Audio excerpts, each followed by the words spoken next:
Quand vous êtes aux États-Unis, citoyen américain, c'est pas étranger. Si vous avez une carte de résidence, vous n'avez pas les mêmes droits que les Américains. Oussama, Jean, Messia, dit ça, migrant d'Égypte, ancien du Parti Socialiste, couleur s'affiche à gauche, qui viennent dire ça, moi... Encore, c'est la deuxième fois que vous êtes raciste sur ce plateau. Oui, voilà, c'est la deuxième fois. C'est du racisme. Vous n'êtes pas migrant. Vous n'avez pas migré. Comme vous êtes de la diversité de gauche, si on avait appliqué ce que vous dites à vos parents, vous ne seriez pas assis là en train d'essayer de défendre quelque chose qui vous dépasse. Je vais vous dire quelque chose, parce que moi, quand mes parents sont arrivés ici, on avait interdiction de parler arabe et on devait être exemplaire parce que nous étions dans un pays étranger. Ce qui vous a conduit à distribuer des tracts du Parti Socialiste et à coller pour le Parti Socialiste. Contrairement moi, mes parents, vrai ou faux, vrai ou faux, silence. Moi, mes parents, contrairement... Vous voyez qu'on a le droit à une deuxième chance. Mes parents, contrairement aux parents de vos amis, ils m'ont pas appris à dire nique la France. Ils m'ont pas dit qu'on est dans un territoire colonisé, qu'on avait le droit de tout faire, qu'on avait le droit de tout dire, qu'on avait le droit de profiter de la France. C'est pas comme ça que j'ai été élevé. C'est qui ses amis? Si vous êtes en France... Pour devenir comme un Français, vous êtes le bienvenu. Mais si vous êtes en France pour cultiver un irrédentisme étranger, pour cultiver ce que vous seriez chez vous, rentrez chez vous. C'est pour ça que vous avez été exclu du Rassemblement National et que vous avez perdu avec Zemmour. Vous en faites trop, Jean. Vous en faites trop. Vous êtes dans la survente. Mais c'est pas crédible, Jean. Je vous l'ai déjà dit en off. Vous n'êtes pas crédible dans votre démarche. Votre histoire, votre parcours, ce que vous avez fait, d'où vous venez, la gauche que vous avez soutenue, le Parti Socialiste. J'ai jamais soutenu la gauche. On a des photos, vous distribuez des tracts du Parti Socialiste.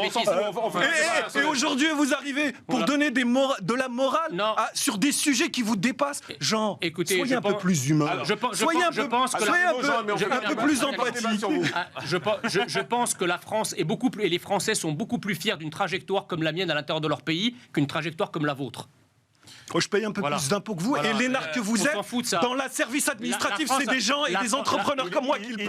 Il est entrepreneur, je trouve que c'est un peu méprisant ce que vous dites. C'est méprisant, mais qu'est-ce que vous apportez à la France, Jean?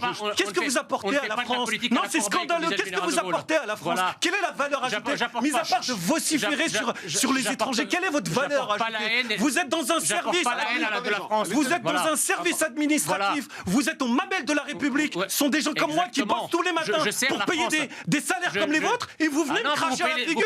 Vous êtes gonflé, vous ne servez à rien, vous êtes un parasite, monsieur. Alors, pas d'insulte. On va arrêter là le débat entre vous parce qu'on va tomber dans la suite. Excusez-moi. Jean-Marc, je suis né à l'étranger. J'ai été étranger. Pourquoi vous faites une différence avec Jean?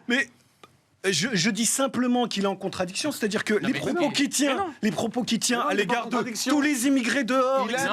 Mais vous vous rendez compte de l'amalgame que vous faites? Tout à l'heure, monsieur le député dit étrangers en situation régulière ou irrégulière, c'est pareil. Non, c'est pas pareil. C'est ce qu'il a dit.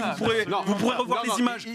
Il a dit que le verdict pour lui. Je ne trouve pas ça juste. Je ne trouve pas ça à la hauteur des valeurs de notre République. Le fait que l'on dise que des étrangers n'aient pas les mêmes droits que les nationaux. C'est facile. Un étranger en situation irrégulière n'a pas vocation à être sur le territoire. Je suis d'accord. Donc il est pas d'accord. L'étranger en situation régulière qui commet un crime, qui est condamné pour ce crime, doit être expulsé à l'issue de sa peine. Voilà. C'est quand même dommage d'avoir une demi-heure de débat pour juste pour être très clair. Je suis responsable de ce que je dis, pas de ce que vous comprenez. Je dis simplement qu'effectivement, dans une situation où on a des criminels étrangers qui commettent justement un crime, oui, ils doivent être condamnés, mais leur donner une deuxième chance. Voilà. Et on n'est pas d'accord sur est-ce qu'il faut donner une deuxième chance ou pas. Voilà. Et c'est ça le débat. Mais c'est surtout, est-ce qu'il faut leur donner une deuxième chance en France ou dans leur pays?